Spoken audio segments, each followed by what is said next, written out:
You may not be aware of this, but you and I live in a Tesla-created world which is generating trillions of dollars every day for superpowers around the world. In his day, Nikola Tesla was ridiculed, demoralized, laughed at, and elbowed from society. He died in a hotel room in New York City, broke, alone, and unacknowledged. His life was of such eccentrics that even Thomas Edison was jealous, to say the least, of Mr. Tesla's extraordinary achievements. Tesla knew secrets he never shared with the elite of the world. He had secrets that he tried to use to benefit all of humanity. We are talking ancient technology awareness here, guys, and the greedy, power-crazy people of the time were not happy about giving anything away for nothing. Tesla paid the price, but also warned the greedy elite, the present belongs to you, but the future for which I really work towards is mine. He was, of course, 1,000% correct. In this short presentation, we will try to tell you a little bit about the great man, a little bit about his inventions, and a little bit about why you live in a Tesla-created world today. We will tell you everything we know about the most selfless man of the modern world. He was once quoted as saying, "The scientists of today think deeply instead of clearly. One must be sane to think clearly, but one can think deeply and be quite insane." Just wait till you hear this. When you talk about being born under a wandering star and all that, well, this guy was born under a blaze of glory during a fierce lightning storm at the stroke of midnight in 1856. It was like something out of a science fiction novel. The quintessential mad genius had arrived. He was the chosen one sent to the earth to present to humanity the next phase in the quantum imagination of our understanding of everything, something only a genius would dare to envision. At first, he was sent all over Europe to troubleshoot and improve Edison-designed dynamos and motors. This was frustrating for Tesla. Why? If he could make better improved versions of someone else's inventions, could he not have them built this way in the first place? At the age of 28, he immigrated to the United States after an extensive educational program during the Austrian Empire. Tesla was ready, empowered with the knowledge and the know-how to transform the world. But how would he go about this? Where would the funding come? His first instinct upon arriving in the US was to become a worker at Edison Machine Works. Tesla was a huge admirer of Thomas Edison, but he knew Edison's ideas were flawed. Nonetheless, Edison was not for changing his mind when Tesla tried to show his idol where he could make changes, and therefore, Nikola Tesla struck out on his own. Tesla began accumulating the information needed to patent his improved version of Edison's arc lightning system, something he tried to tell Thomas Edison how to correct.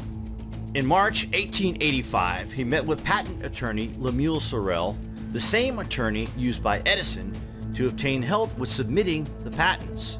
Sorel introduced Tesla to two businessmen, Robert Lane and Benjamin Vail, who agreed to finance an arc lightning manufacturing and utility company in Tesla's name, the Tesla Electric Light and Manufacturing.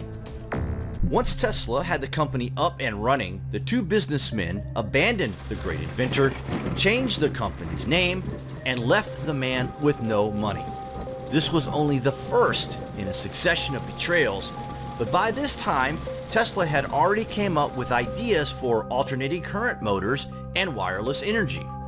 Going forward, he was now more wary of the scavengers, but had little choice to look for some sort of funding to produce his magnificent ideas.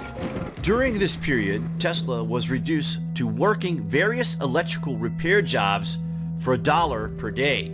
He recalls in his notes, "My high education in various branches of science, mechanics, and literature seemed to me like a mockery during 1886.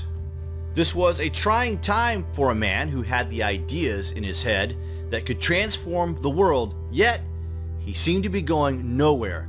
No one was buying into his ideology. In late 1886, Tesla set up a meet with Alfred S. Brown, a Western Union superintendent, and New York attorney Charles F. Peck. The two men were experienced in setting up companies and promoting inventions and patents for financial gain, of course. Based on Tesla's new ideas for electrical equipment, including a thermomagnetic motor idea, they agreed to back the inventor financially and handle his patents. Together, they formed the Tesla Electric Company in 1887, with an agreement that profits from generated patents would go 1/3 to Tesla, 1/3 to Peck and Brown, and 1/3 to fund development. This was his big break, and this is where things started happening, and the name Tesla was soon well known in New York City. The money Tesla made from licensing his AC patents made him independently wealthy and gave him the time and funds to pursue his own interest. This is where it all began, and what ultimately caused such a stir at the 1893 World's Fair in Chicago. The vision of Edison and the vision of Tesla for how electricity would be produced and distributed can be summarized as one of cost and safety. The DC current that Edison, backed by General Electric, had been working on was costly over long distances and produced dangerous sparking from the required converter.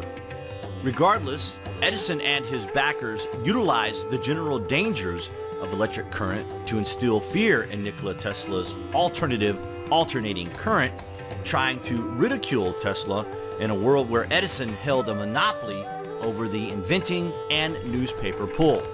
This led to the accumulation of over a decade of shady business deals, stolen ideas, and patent suppression that Edison and his moneyed interests wielded over Tesla's inventions. Yet despite it all, it is Tesla's system that provides power generation and distribution in our modern era. Tesla may have had a brilliant mind, but he was not as good at reducing his ideas to practice. Tesla described to his funder and business partner, J.P. Morgan, a new means of instant communication that involved gathering stock quotes and telegram messages, funneling them to his laboratory where he would encode them and assign them each a new frequency. That frequency would be broadcast to a device that would fit in your hand. In other words, Tesla had envisioned the smartphone and wireless internet over 100 years before the ideas were fully put to practice. Does that not just blow your mind, or what? He also conceived of, but never developed, technology for radar, X-rays, a particle beam death ray, and radio astronomy. Tesla invented many wondrous things, including the laser, robotics, remote control, radio, and light. But his big idea for free wireless energy and a global communication network, the internet, was where he was halted in his tracks. This is inextricably linked, as they were the last straw for the power elite. What good is energy if it can't be metered and controlled? Free? Never. J.P. Morgan backed Nikola Tesla with $150,000 to build a tower that would use the natural frequencies of our universe to transmit data, including a wide range of information communicated through images, voice messages, and text. This represented the world's first wireless communications, but it also meant that aside from the cost of the tower itself, the universe was filled with free energy that could be utilized to form a worldwide web connecting all people in all places, as well as allow people to harness the free energy around them.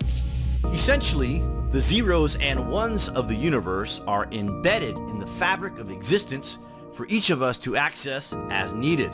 Nikola Tesla was dedicated to empowering the individual to receive and transmit this data virtually free of charge. Nikola Tesla had perhaps thousands of other ideas and inventions that remain unreleased. A look at his hundreds of patents shows a glimpse of the scope he intended to offer. If you feel that the additional technical and scientific research of Nikola Tesla should be revealed for public scrutiny and discussion instead of suppressed by big industry and even our supposed institutions of higher education, Join the world's call to tell power brokers everywhere that we are ready to occupy energy and learn about what our universe really has to offer. The release of Nikola Tesla's technical and scientific research, specifically his research into harnessing electricity from the ionosphere at a facility called Wardenclyffe, is a necessary step toward true freedom of information. When he died at the New Yorker in New York City, broke, alone, and frustrated, the FBI seized all of Tesla's documents. The information was stolen and his envisioned ideas were released to the public at various intervals during the past 70 years. Tesla never being mentioned or credited for any of these world-changing ideas, and all done for massive financial gain and control. Many people are only vaguely aware of Tesla's inventions and scientific discoveries. We learned that because the FBI considered him a threat, information about him in mainstream USA was suppressed. This is evidenced by the school system leaving him out of its history books. Part of Nikola Tesla's vision comes from a vivid childhood. In his memoirs, he writes, "The memories of my youth and even of earliest childhood are very vivid, and it seems to me that my character began to develop a little sooner than is the case with most people. As a very small boy, I was weak and vacillating, and made many childish resolves, only to break them. But when I was 8 years old, I read The Son of Abba, a Siberian translation of a Hungarian writer, Josika, whose lessons are similar to those of Lew Wallace and Ben-Hur.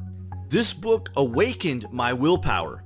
I began to practice self-control, subdued many of my wishes, and resolved to keep every promise I ever made, whether to myself or to anyone else.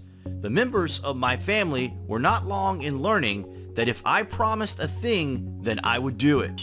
One of the more controversial topics involving Nikola Tesla is what became of many of his technical and scientific papers after he died in 1943. Just before his death at the height of World War II, he claimed that he had perfected his so-called death beam, so the FBI and other U.S. government agencies would be interested in any scientific ideas involving weaponry. Some were concerned that Tesla's papers might fall into the hands of the Axis powers or the Soviets. The morning after the inventor's death, his nephew, Sava Kosanovic, hurried to his uncle's room at the Hotel New Yorker. He was an up-and-coming Yugoslav official with suspected connections to the Communist Party in his country. By the time he arrived, Tesla's body had already been removed, and Kosanovic suspected that someone had already gone through his uncle's papers and projects. Technical papers were missing, as well as a black notebook he knew Tesla kept, a notebook with several hundred pages, some of which were marked government and top secret. Of course, we will always ponder the true extent of Nikola Tesla's discoveries and inventions. Many of his ideas, we conclude, could have been taken to the grave with him. The master of lightning, though mostly remembered for the Tesla coil and the alternating current, was of a different understanding, a higher level of thinking than anyone on Earth before or after him. His ideas are slowly being realized. We can only hope that the greatest genius will be given the credit he deserves as history prevails, and a technologically advanced world that the great man envisioned in his imagination becomes recognized as a Tesla-created world. One thing the great man was obsessed with was strange radio signals that he kept detecting in 1899. Tesla recalls in an article he wrote, "I can never forget the first sensation I experienced when it dawned upon me that I had observed something possibly of incalculable consequences to mankind. I felt as though I were present at the birth of a new knowledge or the revelation of a great truth. Even now, at times, I can vividly recall the incident and see my apparatus as though it were actually before me. My first observations positively terrified me, as there was present in them something mysterious, not to say supernatural, and I was alone in my laboratory at night. But at that time, the idea of these disturbances being intelligently controlled signals did not yet present itself to me. The changes I noted were taking place periodically, and with such a clear suggestion of number and order that they were not traceable to any cause then known to me. I was familiar, of course, with such electrical disturbances as are produced by the sun, aurora borealis, and earth currents, and I was sure as I could be of any fact that these variations were due to none of these causes. The nature of my experiments precluded the possibility of the changes being produced by atmospheric disturbances, as has been rashly asserted by some. It was some time afterward when the thought flashed upon my mind that the disturbances I had observed might be due to an intelligent control. Although I could not decipher their meaning, it was impossible for me to think of them as having been entirely accidental. The feeling is constantly growing on me that I had been the first to hear the greeting of one planet to another. I was not merely beholding a vision, but had caught sight of a great and profound truth. It is thought Tesla was either detecting the Black Knight satellite or a distress call from deep space. During the 1930s, ham radio operators began listening into these signals. In 1936, it was concluded after a decipher that the message was plotting the route to a star chart in the constellation Bootes. And it is thought through the movement of the stars and taking into account the speed of light and distance to Bootes that this message could be over 13,000 years old. What are your thoughts on the late great inventor? We hope you enjoyed our presentation. Please thumbs up and share. Thanks for watching, guys.